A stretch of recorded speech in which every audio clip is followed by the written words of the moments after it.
Κατ' εικόνα του ουρανίου πατρός μπορούμε και εμείς οι άνθρωποι να γινόμεθα αληθινοί πατέρες, πνευματικοί ή σαρκικοί. Είδατε, ο Άγιος Γρηγόριος ο Παλαμάς διδάσκει ότι δεν ονομάζουμε τον Θεό Πατέρα κατά αναλογία των ανθρώπων πατέρων, αλλά τους ανθρώπους πατέρας κατ' εικόνα του Θεού Πατρός. Εξού κατά τον Μέγα Παύλο πάσα πατριά εν ουρανής και επί γης ονομάζεται. Δηλαδή δεν λέμε πατέρα, ξέρω εγώ, έχουμε τον πατέρα μας έτσι που μας αγαπάει, και στις περισσότερες οικογένειες όταν είναι φυσιολογικά τα πράγματα και λογικά έτσι, αλλά έχουμε και μπορεί να έχουμε και ένα πνευματικό πατέρα, γιατί και αυτός λέει μοιάζει στον πατέρα το Θεό και μπορούμε και αυτόν δηλαδή να τον ονομάζουμε πατέρα. Ο Λόγος του Θεού αναφέρει ότι αν οι επίγειοι πατέρες αντανακλούν την χάριν και την ευλογία του ουρανίου πατρός, τότε είναι και αληθινοί πατέρες. Χωρίς αυτή τη χάρη δεν είναι αληθινοί και γνήσιοι πατέρες και δεν μπορούν να προσφέρουν κάτι ουσιαστικό στα παιδιά τους. Ξέρετε κάτι, όταν έχεις έναν πνευματικό ή έναν άνθρωπο ή έναν οποιοδήποτε άνθρωπο που αντιλαμβάνεσαι ότι μέσα του υπάρχει ο Θεός, κανονικά θα πρέπει όταν τον συναντάς τα γονίδια σου, τα κύτταρά σου να χτυπούν παλαμάκια, να χαίρεσαι που τον συνάντησες και σε κάθε του λόγο να νιώθεις εκστατικός, να νιώθεις ωραία.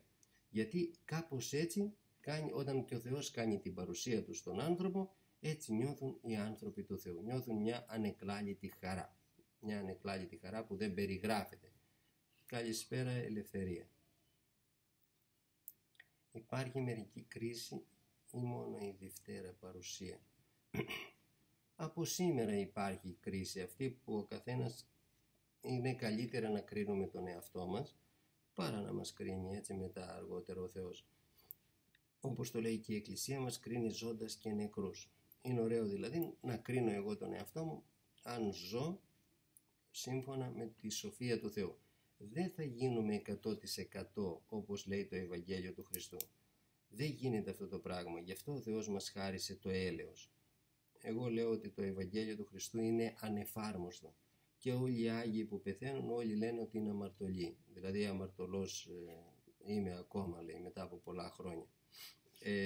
Άρα δηλαδή κατά χάριν σωζόμαστε όλοι εμείς. Αλλά όμως η προσπάθεια είναι ωραία. Είναι παράδειγμα, ξέρω εγώ, παιδί μου, είναι να πας κάπου και χρειάζεται να ξέρεις, πας σε ένα παλάτι ας πούμε, έτσι, και εκεί υπάρχει ο βασιλιάς, η βασίλισσα και δεν μπορείς εσύ να καθίσεις εκεί και να τρως όπως θέλεις. Υπάρχει ένας τρόπος που πρέπει να το μάθεις.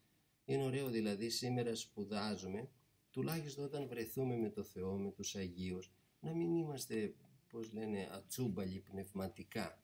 Να μην φερόμαστε δηλαδή έτσι, δηλαδή φανταστείτε τώρα να είναι όλοι να έχουν ειρήνη, χαρά και εγώ να έχω ταραχή και να κάνω τον έξυπνο εκεί που θα βρεθώ ας πούμε με τους ανθρώπους του Θεού. Αυτό, να υπάρχει μια σειρά, να υπάρχει μια ταπείνωση, να καταλαβαίνω δηλαδή πότε πρέπει να μιλήσω, πόσο πρέπει να μιλήσω και αν πρέπει να μιλήσω. Ποιος Καλησπέρα, ο Θεός να μας φωτίζει, να παίρνουμε τα μηνύματα του Ευαγγελίου. Αμήν, αδελφέ μου. Αμήν. Πόσοι άνθρωποι δεν υποφέρουν σήμερα γιατί δεν γνώρισαν έναν αληθινό και στοργικό πατέρα. Ετερόδοξος χριστιανός που προσήλθε στην Ορθοδοξία είτε είπε ότι έγινε Ορθόδοξος γιατί μόνο στην Ορθοδοξία βρήκε πνευματικούς πατέρας, χάρισμα που χάθηκε λέει σε πολλούς άλλους χώρους ή στο δυτικό κόσμο.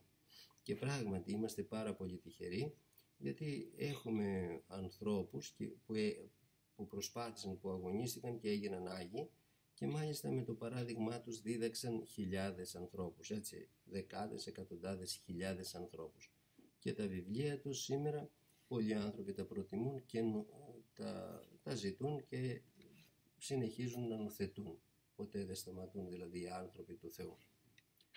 Θυμούμε την περίπτωση του Ρουμανού συγγραφέα, κάπως λέει το όνομά του εδώ στα αγγλικά, Βίργιλ που όπως αναφέρει ο ίδιος στο πρόσωπο του πτωχού αλλά Αγίου Ιερέως πατέρα του, είδε το πρόσωπο του Θεού. Τι ωραίο είναι αυτό, να ήταν γεμάτος ο κόσμος με ανθρώπους του Θεού. Ούτως ώστε όταν συναντάς ανθρώπους να μην λες πω ρε παιδί μου, τι ήθελα και τον βρήκα αυτόν σήμερα, ήμουνα καλά και με αναστάτωσε. Φανταστείτε να είναι ένας κόσμος που όπου και αν κοιτάξεις να συναντάς και έναν άνθρωπο που να είναι του Θεού. Αυτό που λέω τώρα είναι επαγγελία. Το ανθρώπινο γένος θα οριμάσει μέσα από το καλό και το κακό. Και θα έρθει μια μέρα που οι άνθρωποι του φωτός, οι άνθρωποι του Θεού θα παίξουν καθοριστικό ρόλο στις κοινωνίες αυτές των ανθρώπων. Αυτό λοιπόν το όραμα δεν τον άφησε ποτέ να απομακρυνθεί από το Θεό στο διάστημα της πολυκυμάντου ζωής του. Προσφωνώντας το Θεό Πατέρα, αναγνωρίζουμε την πατρική του πρόνοια για μας. Δεν είμαστε ορφανοί. Δεν βρισκόμαστε στη ζωή γιατί έτσι το θέλει η τύχη ή οτιδήποτε άλλο. Είμαστε πλάσματα της αγάπης του και βρισκόμαστε συνεχώς κάτω από την πατρική του παρακολούθηση και φροντίδα. Μη μεριμνάτε για την αύριο. Η αύριο θέλει μεριμνήσει τα εαυτής. Ακόμη και πίσω από τις... κράτησατε και το δείτε. Ακόμη και πίσω από τις δοκιμασίες της ζωής βρίσκεται η παιδαγωγούσα και θεραπευούσα αγάπη του. Πράγματι, και εμείς πρώτα, όταν ξεκινήσαμε πνευματική ζωή, θεωρούσαμε ότι ο Χριστός είναι κάπου πολύ ψηλά ο Θεός και δεν μπορούμε εμείς να τον δούμε ή να τον γνωρίσουμε. Όμως κάνοντας τον αγώνα, είδαμε να ανασταίνεται μέσα μας αυτό το πνεύμα του Θεού. Και αυτό είναι που μας έδωσε μεγάλη χαρά, γιατί είναι πολύ μυστήριο. Δηλαδή, όλοι ψάχνουμε το Θεό γύρω μας, αλλά όταν πάρουμε το Λόγο Του, αρχίζουμε να... είναι σαν να έχουμε ένα σπόρο μέσα μας, ο οποίος μένει απότιστος και κοιμάται. Αλλά αυτός ο σπόρος για να μεγαλώσει, το αγαθό δηλαδή, χρειάζεται να ποτιστεί με τη σοφία του Θεού. Όταν ο άνθρωπος αρχίζει να μαλακώνει, να φεύγει σκληροκαρδία και να αποκτά σπλάγνα Χριστού, αρχίζει μέσα του αυτός ο σπόρος, αφού μελετάμε τη σοφία του Θεού, το Λόγο του Θεού, να μεγαλώνει. Και αρχίζουμε μετά από μέσα. Ξέρετε παιδιά, ο θάνατος και η ζωή από μέσα έρχονται. Αν θέλουμε λοιπόν να ζήσουμε, θα πρέπει να ταΐσουμε το νου μας, το σώμα μας με τη σοφία του Θεού. Η σοφία του Θεού είναι ο πάρεδρος του Θεού και είναι αυτή που ζωοποιεί. Ο Κύριος είπε ότι το πνεύμα εστί το ζωοποιόν. Πόσα κάνουμε σήμερα οι άνθρωποι για να ζήσουμε? Φάρμακα, τρέχουμε από εδώ, μπότοξ, ηλεκτρονικό, τι κάνει ο καθένας, 1002 εγχειρήσεις για να φαινόμαστε νέοι. Όμως ο Κύριος ήρθε και είπε ότι το πνεύμα εστί το ζωοποιόν. Η σάρξ λέει και ωφελεί ουδέν. Τα ρήματα εγώ λαλώ, πνεύμα είναι και σοφία είναι και ζωή είναι και υγεία είναι και χαρά είναι.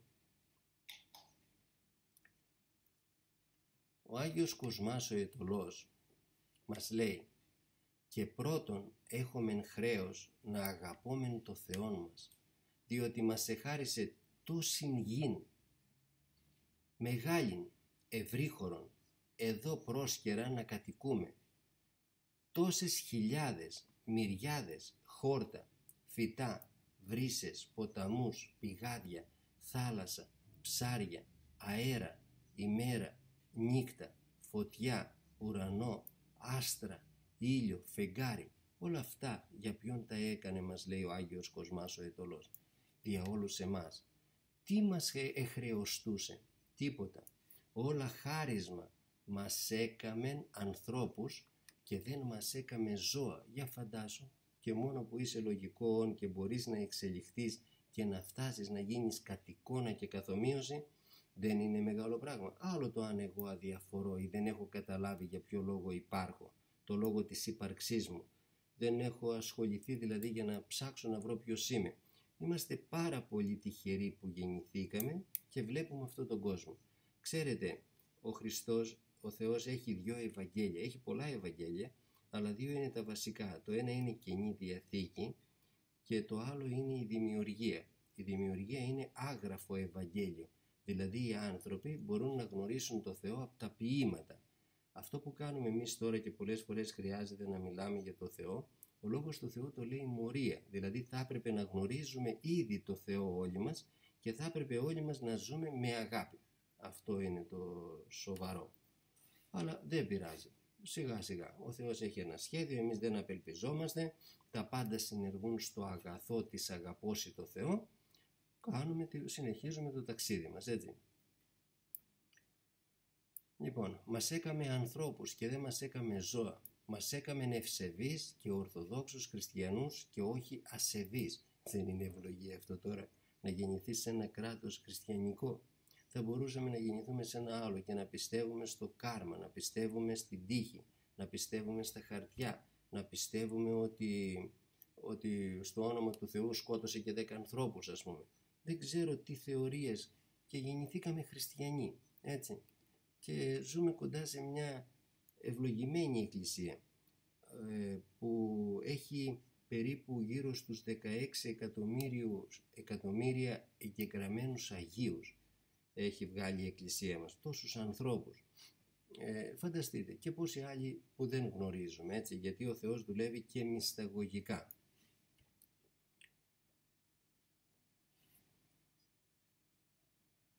Και με όλον όπου αμαρτάνομεν χιλιάδες φορές την ώρα, και παρόλο που αμαρτάνομαι, μας ευσπλαχνίζεται χιλιάδες φορές την ώρα. Ο Ιερός Χρυσόστομος αναφέρει και αν καθημέραν αμαρτάνεις, καθημέραν μετανόη. Δεν είναι όλα αυτά πάρα πολύ ωραία που ήρθαν στη ζωή μας? Δεν είναι όμορφη η θρησκεία μας? Δεν είναι μια ευλογία όταν εμείς δεν είμαστε έτσι οκνηροί, αλλά είμαστε άνθρωποι οι οποίοι ψάχνουμε? Ο Κύριος είπε να ερευνάμε τις γραφές. Δεν είναι ωραίο να έχουμε ένα πνεύμα έτσι ταπεινό, να μαθαίνουμε από όλους, να δεχόμαστε τον καθέναν όπως είναι, να μην έχουμε συγκρούσεις, να ζούμε σύμφωνα δηλαδή με το θέλημα του Θεού. Ξέρετε, τα κύτταρά μας αναπαύονται στο πνεύμα του Χριστού. Ο λόγος διέρχεται, λέει, μέχρι μυελού και οστέων. Είναι ο μόνος που μπορεί να εισέλθει σε όλο το σώμα μας και να το ζωοποιήσει. Ο Κύριος όταν έκανε θαύματα έλεγε ένα λόγο και ο ίδιος είπε ότι αν ζητήσετε στο όνομά μου έχοντας πίστη λείψετε. Ο λόγος είναι αυτός που χτυπάει αυτιά και δημιουργεί Θεού μυαλά. Όταν ο άνθρωπος δεν ασχολείται με το Λόγο του Θεού, τότε ασχολείται με άλλα πράγματα, τα οποία στην ουσία τον οδηγούν σε αδιέξοδο. Γι' αυτό σήμερα και τα προβλήματα ποικίλουν στους ανθρώπους. Μάλιστα έχουν εμφανιστεί και τόσες καινούργιες ασθένειες, αυτοάνοσα, ψυχολογικά προβλήματα και χίλια δυο.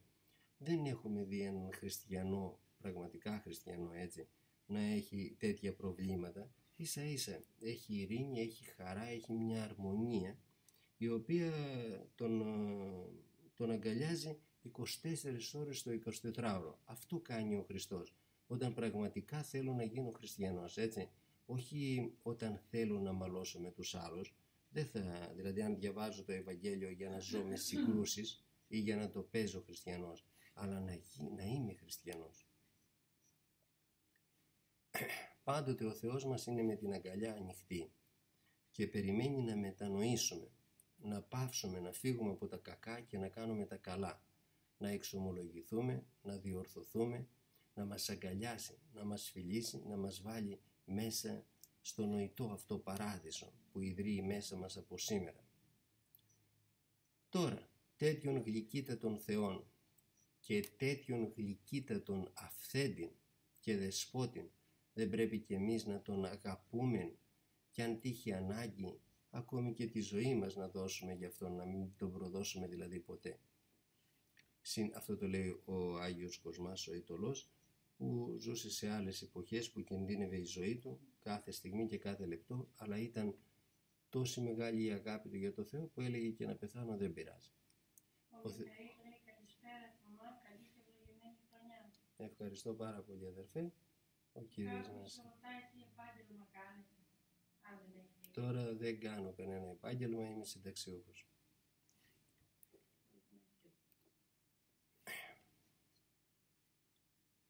Συναίσθημα λοιπόν ασφάλειας που διώχνει κάθε ανασφάλεια και άγχος πηγάζει από την εν πίστη επίκληση του Θεού ως Πατέρα μας. Καλησπέρα, το λέει, ποιος το λέει? Απολώνιος. Θέλω να ρωτήσω για την Παλιά Διαθήκη. Ναι, αδελφέ, γράψε ό,τι θέλεις. Και αν γνωρίζω θα το πω. Μεγάλη η τιμή να ονομάζουμε το Θεό Πατέρα μας, αλλά και μεγάλη ευθύνη που προκύπτει για μας, που πρέπει να ζούμε ζωή αντάξια του ουρανίου Πατέρα μας. Ας θυμηθούμε τους λόγους του Κυρίου μας. Γίνεστε ούν οι κτήρμονες, καθώς και ο Πατήρ ημών οι κτήρμονέστη. Πολύ ωραίο αυτό, Δηλαδή να έχουμε σπλάχνα Θεού μέσα μας, να μην είμαστε αυστηροί και όλους τους στείνουμε στον τοίχο, γιατί με όποια κρίση κρίνουμε θα κριθούμε. Όσα αναφέρει μέσα είναι ιστορικά, είναι αληθινά. Αδελφέ, εγώ δεν έζησα εκείνη την εποχή. Βρήκα αυτό το βιβλίο και από αυτό το βιβλίο παίρνω ό,τι είναι καλό και αγαθό προς οικοδομή μου. Αυτό κάνω. Όπως και με όλα τα βιβλία που έχω διαβάσει. Πιστεύω ότι έχει μέσα ένα μεγάλο μέρος σοφίας αυτό το βιβλίο, έτσι. Και πολλά παραδείγματα από πολλούς ανθρώπους. Πάντα από όλους και από όλα κρατάω ό,τι είναι καλό και αγαθό. Δεν το κάνω δόγμα δηλαδή, ούτε φανατίζομαι. Παράδειγμα, ο Ηλίας ο Θεσβήτης είχε ένα νόμο να σκοτώνει και μάλιστα έσφαξε, λέει, 300 άτομα. Ο Χριστός όταν ήρθε είπε ότι τίνος πνεύματος είσαι. Όταν δηλαδή κάποιος του είπε να ρίξουμε φωτιά όπως ο Ηλίας, ο Χριστός είπε ότι τίνος πνεύματος είσαι, λέει. Δηλαδή εγώ, λέει, αγαπάω τους ανθρώπους, δεν ήρθα εδώ για να τους σκοτώσω ούτε να τους βλάψω. Και εγώ λοιπόν, και μετά και ο Ηλίας όταν έψαχνε το Θεό, λέει, πέρασε από αστραπές, από βροντές, κάποια στιγμή κουράστηκε, κάθισε κάτω από ένα δέντρο και τον φύσηξε ένα αεράκι και κατάλαβε ότι ο Θεός είναι η ειρήνη. Ο καθένας φτιάχνει έτσι, πριν γνωρίσει το Θεό, απομακρύνεται και από Αυτόν. Ναι. Ο Χριστός είπε ότι όσοι ήλθαν πριν από μένα κλέπτες είναι και ληστές. Φαντάσου τώρα. Δηλαδή ο Θεός δεν ήταν ποτέ τιμωρός. Οι άνθρωποι είναι αυτοί οι οποίοι χρησιμοποιούν το Θεό ότι θα σε τιμωρήσει και ότι θα σε βλάψει. Το συμπέρασμα αυτό το βγάζουμε όταν ήρθε το παιδί του εδώ, ο Χριστός στη γη. Αυτός δεν μάλωσε κανέναν, ούτε επιτέθηκε σε κανέναν. Και είχε μια αγάπη για όλους. Μιλάμε για το Θεό, όχι για ανθρώπους. Ναι, στην Παλιά Διαθήκη ο Θεός ήταν τιμωρός. Στην Καινή Διαθήκη, όταν παρουσιάστηκε από το Νιώτο, ήταν αγάπη. Καλησπέρα σας και πάλι. Πώς μπορούμε να γνωρίζουμε το θέλημα του Θεού για συγκεκριμένες καταστάσεις στη ζωή μας? Αυτό έρχεται σιγά σιγά με την πρόοδο, την πνευματική. Ο Χριστός, αυτό που έχω καταλάβει, ο λόγος του, αυτό που κάνει είναι να δίνει λύσεις. Όλοι οι άνθρωποι, ας είναι του Θεού, ας είναι χριστιανοί, ας εκκλησιάζονται, ας κάνουν όλα τα μυστήρια, αντιμετωπίζουν προβλήματα όπως και ο άλλος κόσμος. Κάνοντας έτσι τη διατριβή μας σε καθημερινή βάση με το πνεύμα αυτό του Θεού, θα πάρουμε πολλές λύσεις και θα έχουμε λύσεις. Εξάλλου και αυτή τη χρονιά εδώ που θα ασχοληθούμε πνευματικά, εγώ θα κάνω Δευτέρα 7 η ώρα, Τετάρτη 7 η ώρα το απόγευμα και Παρασκευή 7 η ώρα. Θα καταλάβουμε δηλαδή πώς έρχονται τα προβλήματα. Και μην μου πει κάποιος ότι δεν λύνονται, γιατί εγώ όταν ήμουν 20 χρονών αντιμετώπισα ένα πάρα πολύ μεγάλο πρόβλημα και δεν είχα ούτε καν ζωή. Κι όμως η αγάπη του, πήρα το Ευαγγέλιο του Χριστού στα χέρια μου, το μελετούσα και σιγά σιγά αυτό μου χάρισε ζωή. Μου χάρισε ζωή. Και μου έδιωξε το πρόβλημά μου. Αυτό κάνει ο Θεός όταν εφαρμόζεται το Ευαγγέλιο, έτσι. Να αναφέρει τώρα ο αδερφός ο Απολώνιος, λέει Είναι δηλαδή δύο διαφορετικοί θεοί, έτσι που... Όχι, θα σου πω κάτι, αδερφέ. Πώς το έχω καταλάβει εγώ, έτσι. όταν είμαστε σε μια οικογένεια που δεν είναι καλλιεργημένοι άνθρωποι και γεννάνε κάποια παιδιά, ας το πούμε έτσι, τα παιδιά αρχίζουν να φωνάζουν και αυτά και να είναι λίγο παράξενα. Κάπως έτσι ήταν και στην Παλιά Διαθήκη. Γνώριζαν ότι υπάρχει ο Θεός, αλλά δεν αντιλαμβάνονταν το πώς είναι αυτός ο Θεός, πώς ενεργεί. Δεν καταλάβαιναν. Αφού είναι ωστόσο να καταλάβεις, ο κατακλυσμός που έγινε του Νόε, όχι, ο Ιώβ που λέει ότι τον πολεμούσε ο διάβολος, έφτασε σε ένα σημείο να λέει ότι αυτό το οποίο φοβόμουν και αυτό το οποίο πίστευα συνέβη και σε μένα. Δηλαδή όλο αυτό ήταν κάτι που το προκάλεσε μόνος του. Γιατί έβλεπε τα παιδιά του, είχε 3 θυγατέρες και, και άλλα 3 αγόρια πόσα είχε, 5 δεν θυμάμαι, και αυτά λέει βρίσκονταν μερικές φορές μαζί και αυτό το κάναν πάρτι και τέτοια διασκεδάζανε και δεν ήξερε τι φτιάχνανε και έλεγε μήπως έκαναν κάτι κακό και με τιμωρήσει ο Θεός. Και τον τιμώρησε τελικά όχι ο Θεός, ο ίδιος το εαυτός, γιατί ο ίδιος έγραψε αυτό το οποίο φοβόμουν ήλθε σε μένα και αυτό το οποίο πίστευα συνέβη και σε μένα. Ένα μικρό παιδί μπορεί να θεωρεί, ας πούμε, επειδή ο μπαμπάς του μπορεί να το μαλώσει γιατί πάει στο μπαλκόνι, να αρχίσει να τον φοβάται. Αλλά σιγά σιγά όμως να καταλάβει ότι του το είπε από αγάπη. Κάπως έτσι και εμείς δηλαδή. Νομίζαμε στην Παλιά Διαθήκη ότι ο Θεός είναι ένας με ένα ράβδο, ας το πούμε, και κοιτούσε αν έκανες ένα λάθος να σε σκοτώσει. Ενώ δεν είναι έτσι. Και αυτό το βλέπουμε ότι ο Κύριος όταν ήρθε εδώ στη γη, ό,τι και να του κάνανε οι άνθρωποι δεν είπε τίποτα σε κανέναν. Ναι. Ορίστε. Μια κυρία, να σου πω κάτι άλλο. Ναι, Μια κυρία λίγο πιο πάνω να ναι. ρώτησε. Ναι. Στην κυρία Ευαγγελία 17 γράφει. Ναι. Πώς βρίσκουμε καλό πνευματικό. Λέει στο λόγο του Κύριος που να εξομολογούμαστε. Ναι, αυτό θα το δοκιμάσει ο καθένας, έτσι. Και δηλαδή θα γνωρίσει έναν άνθρωπο και αν ευαριστείτε σε αυτόν θα μείνει. Αν δεν ευαριστείτε θα ψάξει να βρει έναν άλλον πνευματικό. Ναι, για να βρει κάποιον καλό εξομολόγο, ναι.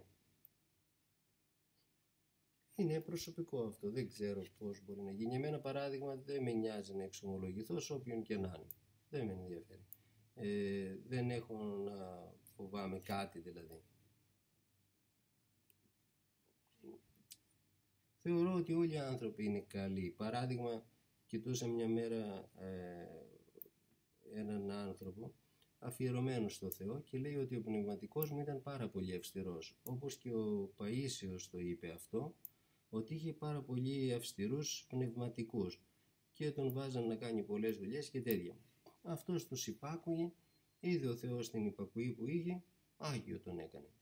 Άρα δηλαδή όπου και να πάω, εγώ θα κερδίσω στο τέλος αν είμαι καλοπροαίρετος. Αυτό είναι που μετράει, πιστεύω πολύ.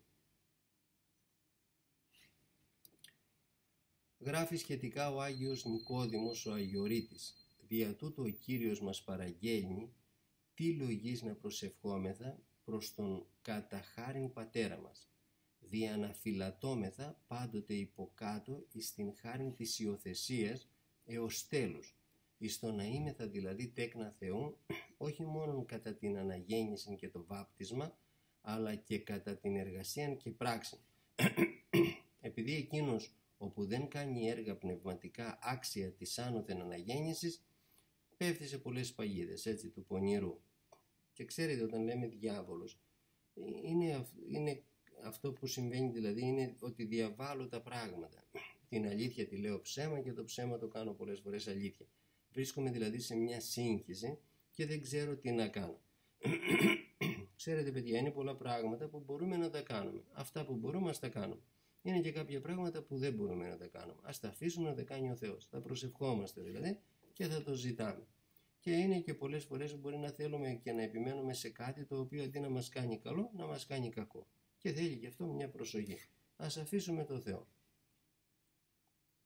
Μπορώ να πάω σε διαφορετικούς πραγματικούς, να πάει πανηγυρία. Κοιτάξτε να σας πω κάτι. Εγώ δεν είμαι ιερέας και δεν το ξέρω έτσι και πολύ καλά αυτό. Αλλά είναι μια άλλη ομάδα εδώ που είναι φίλοι μου, που είναι Ορθόδοξος Λόγος. Αυτοί γνωρίζουν καλύτερα. γιατί είναι μέσα πιο πολύ στο χώρο της Εκκλησίας. Μπορείτε να μπείτε σε αυτή την ομάδα και να τους ρωτήσετε. Εγώ πάντως δεν είχα ποτέ τέτοιο πρόβλημα, δηλαδή στη ζωή μου. Και δεν το ξέρω, δηλαδή όποιον μου στείλει ο Θεός, δηλαδή με όποιον μένω ο Θεός, με αυτόν τον εμπιστεύτηκα και εξομολογήθηκα, έκανα αυτά που χρειάζεται, δηλαδή να κάνω και να μαθαίνω ή να ρωτώ ή να έχω μια ευλογία. Τώρα είναι πολλοί άνθρωποι που δεν θέλουν να έχουν κάποιο πνευματικό και πάνε κατευθείαν στο Θεό. Αυτό για την Εκκλησία είναι λάθος, αλλά δεν ξέρω ο καθένας πώς το σκέφτεται, έτσι, όπως το θέλει. Πάντως ωραίο είναι ο άνθρωπος να βρει έναν καλό πνευματικό για να τον βοηθήσει να σταθεί στα πόδια του, να βοηθηθεί. Γιατί είναι σαν ένα μικρό παιδί, ρε παιδί μου, μπαίνουμε σε ένα ξένο χώρο. Μέχρι χτες εμείς γνωρίζαμε αλλιώς τα πράγματα. Τώρα να πάμε πιο κοντά στο Θεό. Πάμε σε ένα καινούργιο χώρο. Είναι ωραίο. Είναι να το ψάξω, να βρω έναν άνθρωπο να με βοηθήσει, να γνωρίσω καλύτερα το Θεό, να μεγαλώσει μέσα μου ο Θεός. Και να σας πω και κάτι, δεν χρειάζεται να τα κάνουμε όλα σήμερα, θα κάνουμε αυτό που μπορούμε ο καθένας, σιγά σιγά. Αφού σας είπα ότι δεν θα σωθούμε από τα έργα μας, ούτε γιατί είπαμε αυτό ή κάναμε εκείνο, θα σωθούμε κατά χάριν. Όλα τα άλλα είναι να μας βοηθήσουν, ας πούμε, να εξελιχθούμε κι εμείς πνευματικά, να φρουρούν τη ζωή μας. Αν τώρα ο πνευματικός σου είναι, βρεις έναν άνθρωπο που είναι αυστηρός, εντάξει, δεν είναι απαραίτητο ντε και καλά να μείνεις εκεί δηλαδή, έτσι. Υπάρχουν άλλοι άνθρωποι. Έχω διαβάσει πολλές ιστορίες από Αγίους, που πολλοί άνθρωποι, λέει, πήγαν σε κάποιους και ήταν πολύ αυστηροί και στενοχωρήθηκαν και μετά ρωτήσανε, ας πούμε, τον Παΐσιο ή τον Πορφύριο και τους είπαν, μωρέ, κρίμα να βρεις έναν άλλον, δώσαν και αυτοί μια συμβουλή να βρεις έναν άλλον.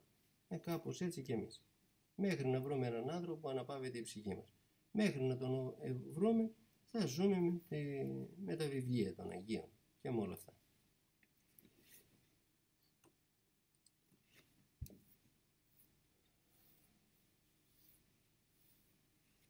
Δεν είναι δυνατόν ένας άνθρωπος να λέει ότι έχει Θεό Πατέρα και να μην δέχεται τους συνανθρώπους του και μάλιστα τους ομοπίστους σου ως αδελφούς. Άρα λοιπόν η κρίση, ο χωρισμός, ο εγωισμός δεν είναι στοιχεία του Θεού και θα πρέπει να τα αποφύγουμε. Μας διδάσκει ο Κύριος, γράφει ο Ιωάννης ο Χρυσόστομος, να προσευχόμεθα για όλους, να αναφέρουμε τις δεήσεις για το κοινό σώμα και καθόλου να μην επιδιώκουμε το ατομικό μας συμφέρον, αλλά σε κάθε περίπτωση το του πλησίον. Έτσι και την έχθρα αφαιρεί και την αφροσύνη καταστέλει και τον φθόνο εκβάλλει και την μητέρα όλων των αγαθών την αγάπη εισάγει και την ανομαλία εξορίζει των ανθρωπίνων πραγμάτων και δείχνει ότι είναι πολύ μεγάλη η ομοτυπία του βασιλέως προς των πτωχών, αφού στα μέγιστα και αναγκαιότατα μετέχουν όλοι. Έφυγα δηλαδή από το πατέρας και είμαι στο ημών, πάτερ ημών. Με το να δεχθεί να κληθεί πατέρας όλων, εχάρισε σε όλους την ίδια ευγενική καταγωγή και άρα και ομοτιμία. Δηλαδή εμείς έχουμε έναν Θεό και όλοι λέμε πατέρα. Αφού είμαστε, άρα δηλαδή εμείς όλοι είμαστε αδέρφια μεταξύ μας. Και αν δεν είμαστε κατά πνεύμα, είμαστε κατά σάρκα. Γι' αυτό, όπως και αν είμαστε, δεν χρειάζεται ούτε να κρίνουμε, ούτε να πολεμάμε ο ένας τον άλλον, αλλά να φροντίσουμε να έχουμε ενότητα και αγάπη μεταξύ μας και ο ένας να συμπληρώνει με καλή διάθεση και αγαθή διάθεση ελείποντας τον άλλον. Έτσι όλοι λοιπόν θα είμαστε ενωμένοι και κανείς δεν έχει περισσότερο από τον άλλον. Ούτε ο πλούσιος από το πτωχό, ούτε ο κύριος από το δούλο. Ξέρετε,